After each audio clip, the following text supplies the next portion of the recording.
ఆ ఇంద్రియాలు వాడుకునేవాడు ఉన్నాడు కదా. అలాగే ఇంద్రియాలు ప్రకాశించడానికి సూర్యుడు చంద్రులు ఉన్నాయి కదా, వస్తువులు కూడా చూపిస్తున్నాయి కదా.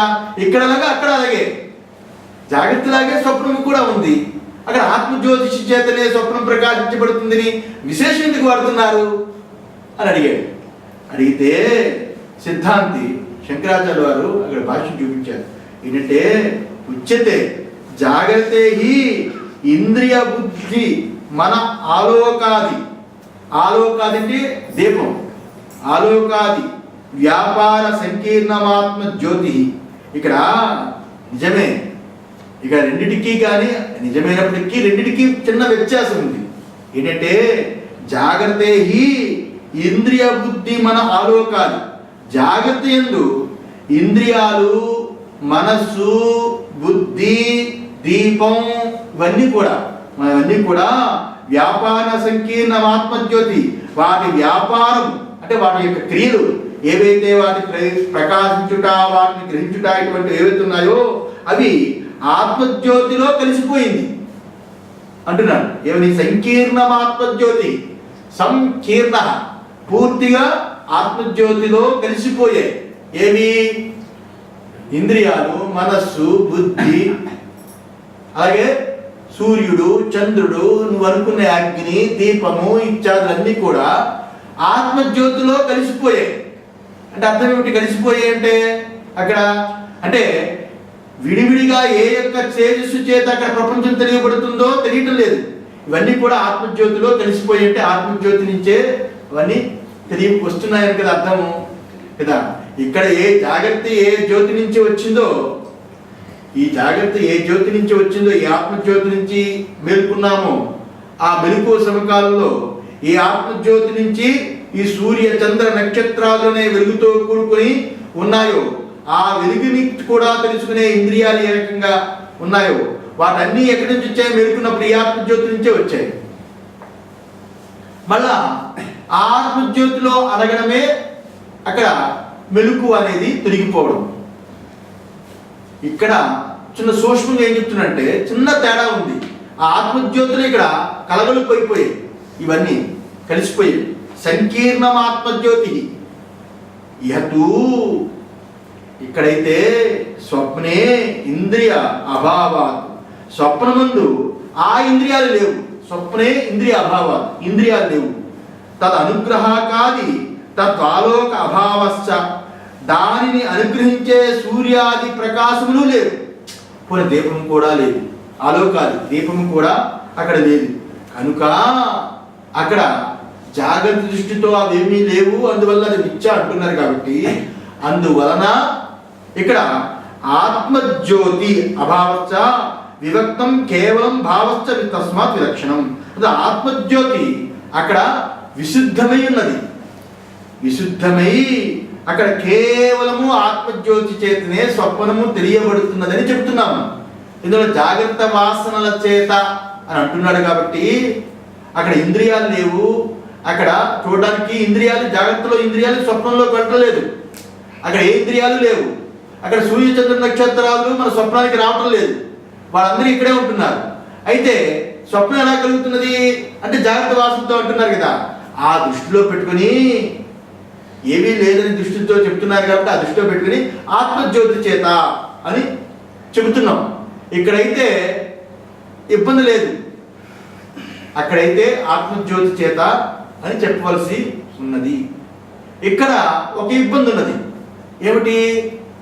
అన్ని సంకీర్ణమైపోయాయి. దేని చేత తెలుసుకుంటున్నామో తెలియదు. సూర్యుడు చంద్రుడు యొక్క సూర్య చంద్రాది దీపాల యొక్క సాకారం చేత ఇంద్రియాలు బయటి విషయాలు తెలుసుకుంటున్నాయి అనుకుంటున్నాం. అయితే ఇక్కడున్న ఆత్మజ్యోతి, సూర్య చంద్ర వెలుగు అన్ని కూడా ఆ ప్రకాశం అంతా కూడా కలగలిపోయింది. ఇక్కడ జాగ్రత్త అవస్థలో ఈ కలగలిపోయిన ఆత్మజ్యోతిని విడదీయడానికి వివేకం కావాలి. అక్కడ వివేకానికి అవకాశం లేదు. ఎందువల్ల ఇక్కడ ఏముంటున్నాడు? ఇక్కడ దృష్టితోటి అది వాసనామయం అనిసాడు కాబట్టి అక్కడ ఇంక ఇబ్బంది లేదు. అక్కడ ఇంద్రియాలు లేవు, మనసు లేదు, బుద్ధి లేదు. ఆల్రెడీ రెడీ ఉన్నాడు. అక్కడ సూర్యుడు లేడు, చంద్రుడు లేడు, రెడీ ఉన్నాడు. కానీ ఆత్మజ్యోతి అని చెప్పాల్సి వచ్చింది. ఇక్కడ కలగలిపైపు ఉన్నారు కాబట్టి వివేకం కలిగించవలసి వచ్చింది. ఈ ఆత్మజ్యోతినే ఆ సూర్యుడు చూస్తున్నారు, ఈ ఆత్మజ్యోతి చేతనే ఇంద్రియాలు తెలుసుకుంటున్నావు, ఈ ఆత్మజ్యోతిని చేతనే ప్రపంచాన్ని అంతటినీ గుర్తిస్తున్నావు అని చెప్పడానికి ఇక్కడ ఆత్మజ్యోతి సూర్యచంద్ర నక్షత్రాదులు వివేకము చేత విడదీయడానికి ఇక్కడ కావలసినది. అక్కడ అంత ప్రయత్నం అక్కర్లేదు, ఆ వివేకం అక్కర్లేదు, వాసనలు అన్నాడు కాబట్టి ఆత్మజ్యోతిని చూపించవచ్చు అని అంటున్నాడు. అర్థమైందా? ఈ రకంగా అందువల్ల స్వప్నము జాగ్రత్త అనుభవము కంటే విలక్షణమైనది అని, తస్మాత్ విలక్షణం, అందువలన విలక్షణమై ఉన్నది అని చెప్పాడు. సరిపోయిందా? ఈ రకంగా చెబుతూ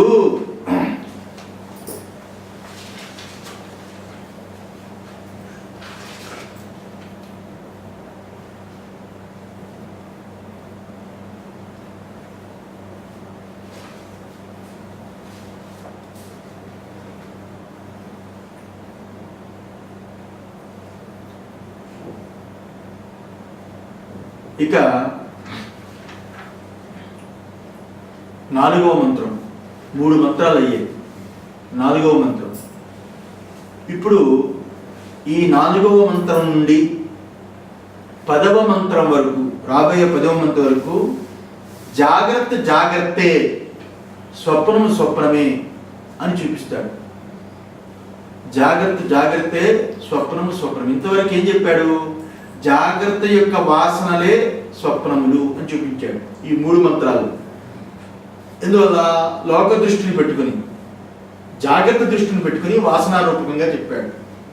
ఇక నుంచి జాగ్రత్త వాసనలు అనేది కుదరదు అని చూపిస్తూ, వాసనలు కాదు, జాగ్రత్త ఎంతో స్వప్నము అంతే, స్వప్నము ఎంతో జాగ్రత్త అంతే. అయితే 2 స్వప్నం కావాలి, లేకపోతే 2 జాగ్రత్త కావాలని జాగ్రత్తలో జరిగిన ఇన్సిడెంట్లు ఏవైతే ఉన్నాయో వాటిని పెట్టుకొని స్వప్నంలో జరిగే ఇన్సిడెంట్లు కూడా చూపిస్తూ, ఆ ఇన్సిడెంట్లు ఈ ఇన్సిడెంట్లు 2 కూడా ఏ రకంగా వేరువేరుగా ఉన్నాయో, దీని వాసన స్వప్నము కాదు అని చూపించడానికి ఇక్కడి నుంచి వస్తుంది. అలాగే ఇదే శ్లోకాలు ఏవైతే ఉన్నాయో 4వ అలాత శాంతి ప్రకటన, అందులో 31 నుండి 41 వరకు ఈ చర్చ వస్తుంది. 31 నుంచి 41 వరకు. ఇందులో ఒక చిన్న రహస్యం ఏమిటి అంటే,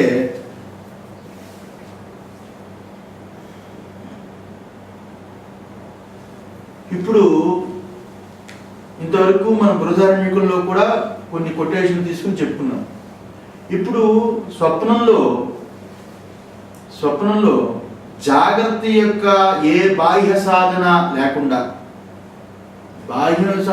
జాగ్రత్త యొక్క ఏ బాహ్యమైన ఇంద్రియాల యొక్క సాధన లేకుండా మనస్సే అక్కడ సర్వాన్ని సృజిస్తుంది అని అనుకున్నాం అనుకోండి. మనస్సే అక్కడ అన్ని సర్వాన్ని సృజిస్తుంది, ఈ జాగ్రత్త యొక్క బాహ్యేంద్రియాలు ఏమి లేకపోయినప్పటికీ ఈ మనస్సు అక్కడ వాసనారూపకంగా సర్వాన్ని సృజిస్తుంది అని చెప్పి అనుకోండి. అందువల్ల ఆ రకంగా చెప్తే ఇక్కడ ప్రశ్నకి జవాబు ఏమిటి? ఈ సర్వాన్ని సృజిస్తుంది అంటే దానికి అది యథార్థం ఎలా అవుతుంది? ఏ రకంగా అవుతుంది? నేను రాత్రి చెప్పుకున్నది ఏ రకంగా అవుతుంది? జాగ్రత్తలోని ఏదైనా ఒక వాసన బలంగా ఉందనుకోండి, జాగ్రత్తలో ఏదైనా ఒక సంస్కారం, వాసన అంటే ఒక సంస్కారం బలంగా ఉందనుకోండి, అప్పుడు బయట ఒక పదార్థం పుట్టినట్లు ఎప్పుడైనా మనం చూసామా? జాగ్రత్తలో ఒక వాసన బలీయంగా ఉందనుకోండి, ఉంటే బాహ్యంగా ఒక పదార్థం బాగా పుట్టినట్టు అనుకుంటామా? 1000 సంవత్సరాలు తపస్సు చేసినా ఒక వస్తువు పుట్టించలేడు. ఇప్పుడు 1000 సంవత్సరాలు తపస్సు చేస్తే రావణాసుడికి పరమశివుడు ప్రత్యక్షమయ్యాడంటే ఉన్నవాడు ప్రత్యక్షమయ్యాడా, లేనివాడు పుట్టించాడా? అలాగ పంచాక్షరి మంత్రం చేత అలాగ శివ శివ అని ఆయనే ధ్యానం చేస్తూ మనసు ఆ ప్రత్యయాన్ని పొంది ఆ భావాన్ని పొంది 1000 సంవత్సరాలు తపస్సు చేశాడు. 1000 సంవత్సరాలు తపస్సు చేస్తే ఆ మనోబలం చేత శివుడు కొత్తగా సృష్టించాడా? అంటే లేని శివుడు సృష్టించబడ్డాడా? ఉన్న శివుడు వచ్చాడా? జాగ్రత్తలో తపస్సు చేస్తున్నాడు రా. ఆ సంస్కారం మనసులో బాగా పడింది. జాగ్రత్త ప్రపంచం అంతటిని వదిలిపెట్టేశాడు, ఒక శివుని పట్టుకున్నాడు. ఆ శివుడే కావాలని తపస్సు చేశాడు. తపస్సు చేసినప్పుడు జాగ్రత్తలో ఉన్న శివుడే వచ్చాడా, లేకపోతే లేని శివుడు వచ్చాడా? ఉన్న శివుడే వచ్చాడు కదా. కానీ జాగ్రత్త వాసన చేత, సంస్కారం చేత, ఈ లోకంలో, పురాణాల్లో, చరిత్రలో ఈ సంస్కారాల చేత ఏదైనా ఒక వస్తువు పుట్టించినట్టుగా ఎక్కడైనా ఉందా? జరుగుతుందా? అది ఆ వస్తువు పుట్టింది అంటే జాగ్రత్తలో లేని వస్తువు కొత్తగా ఏమైనా వస్తువు ఉంటుందా? వీడి సంస్కారం చేత కొత్త వస్తువు నేను పుట్టించాడా? ఏమీ లేదు, నిర్మానుష్యంగా ఉంది. ఇక్కడ కూర్చున్నాం, ఒక 10 ఏళ్ళు తపస్సు చేసాం అనుకోండి, ఒక గట్టి పుట్టాలని. ఆ మనోవాసన చేత ఒక గట్టి పూచను పుట్టించగలమా? జాగ్రత్తలోనే మనస్సు యొక్క వాసన బలము, సంస్కారము గట్టిగా ఉంటేనే ఒక వస్తువుని పుట్టించలేదు. అలాంటిది జాగ్రత్త యొక్క వాసనల చేత స్వప్నాలు వచ్చాయి, అంత పెద్ద ప్రపంచం పుట్టింది, అంత కొండలు, గుట్టలు, సూర్యుడు, చంద్రుడు, ఏదైతే అక్కడ నదులు, రథాలు, గుర్రాలు, ఏనుగులు, పర్వతాలు, ఆ రకంగా దారులు, మార్గాలు, ఇవన్నీ కూడా జాగ్రత్త యొక్క వాసన చేతే స్వప్నం వచ్చింది, ఆ వాసన చేత అంత పుట్టించింది అంటే అది హాస్యాస్పదం, అది ప్రసక్తే లేదు. అని ఈ రకంగా ఈ విశ్వమంతా కూడా, జగత్తంతా కూడా స్వప్నంలో తోచేదంతా జాగ్రత్త జన్యమైన వాసనా రూపమైనదని చెప్పడము ఏదైతే ఉన్నదో, గొడ్రాలికి 100 మంది పిల్లలు పుట్టారని చెప్పాడు. గొడ్రాలికి 100 మంది పిల్లలు పుట్టారని ఎంత అబద్ధమో, ఆ రకంగా జాగ్రత్త యొక్క వాసనల చేత స్వప్నము కలిగింది అనేది అంత అబద్ధమై ఉన్నది. ఈ శ్లోకము, ఈ కారిక చాలా బాగుంటుంది. ఇది రేపు చెప్తాను. 10 నిమిషాలు టైం ఉన్నప్పటికీ 10 నిమిషాల్లో ఈ కన్క్లూషన్ రాదు. ఓం సహనా భవతు సహనో పునక్తు సహ వీర్యం కరవావహై తేజస్వినావధీతమస్తు మా విద్విషావహై. ఓం శాంతి శాంతి శాంతి.